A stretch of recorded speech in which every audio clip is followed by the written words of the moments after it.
जब बहू ने खा ली हंसने वाली दवा। किशनगढ़ गांव में कीर्ति अपने बेटे दिवाकर और बहू अंशु के साथ रहा करती थी। तीनों बहुत ही हंसी खुशी अपना जीवन व्यतीत कर रहे होते हैं। अरे बहू, आज खाना मैं बना देती हूँ।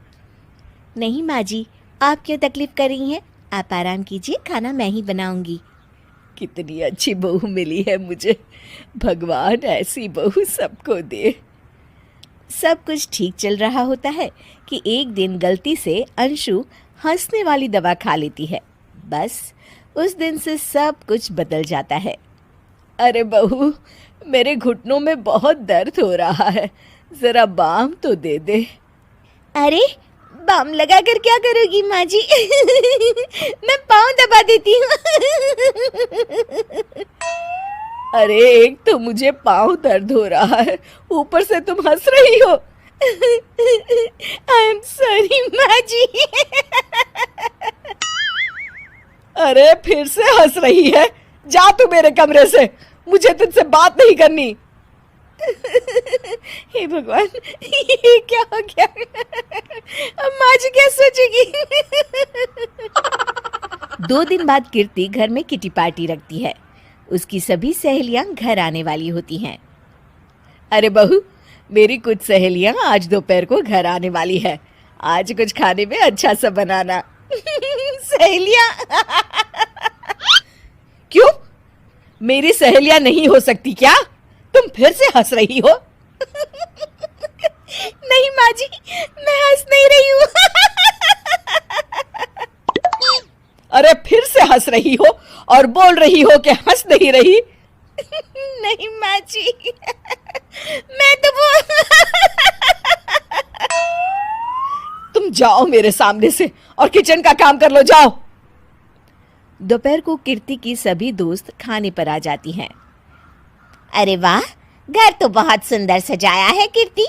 अरे मैंने कहा, ये सब तो मेरी बहू का कमाल है। अरे वाह, बड़ी गुनी है तुम्हारी बहू तो। हाँ हाँ, खाना भी अच्छा बनाया है। हाँ, बहुत ही गुनी है।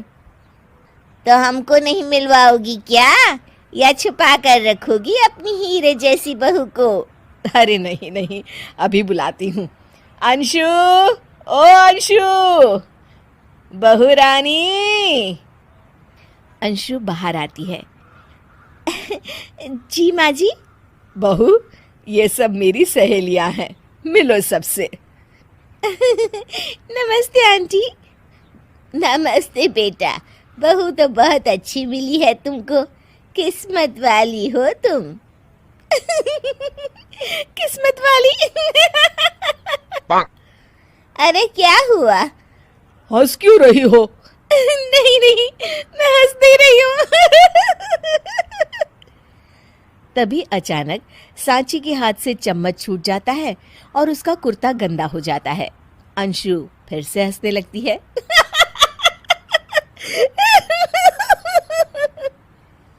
इधर सब सहेलियां गुस्सा होकर चली जाती हैं। कीर्ति भी नाराज होकर अपने कमरे में चली जाती है। हे भगवान, ये मैंने क्या कर डाला? इस तरह से तो माँ जी और उनकी सहेलियां नाराज हो गई। अगले दिन, बहू, ओ बहू, किधर हो? जी माँ जी। जल्दी से मेरे साथ चलो, पड़ोस वाले शर्मा जी की हार्ट अटैक से मौत हो गई है, उनके घर बैठक के लिए जाना है। अंशु तैयार होकर आ जाती है। थोड़ी देर में दोनों शर्मा जी के घर पहुंच जाती हैं। वहां पर सब रो रहे होते हैं। कीर्ति शर्मा जी की बीवी के पास बैठकर उन्हें सांत्वना देने लगती है। बड़े अच्छे इंसान थे मेरे पति। अच्छा। तुम हंस क्यों रही हो? वो अच्छे थे। हाँ हाँ, बहुत अच्छे थे अंकल। अरे अंशु, हंस मत। माँ जी, मैं हंस नहीं रही। मैं तो आंटी जी को बस दिलासा दे रही थी। सब औरतें अंशु की इस हरकत से हैरान हो जाती हैं। कीर्ति भी बहुत शर्मिंदा होती है और वो अंशु को लेकर फटाफट घर लौट आती है। अंशु, क्या हो गया है तुझे?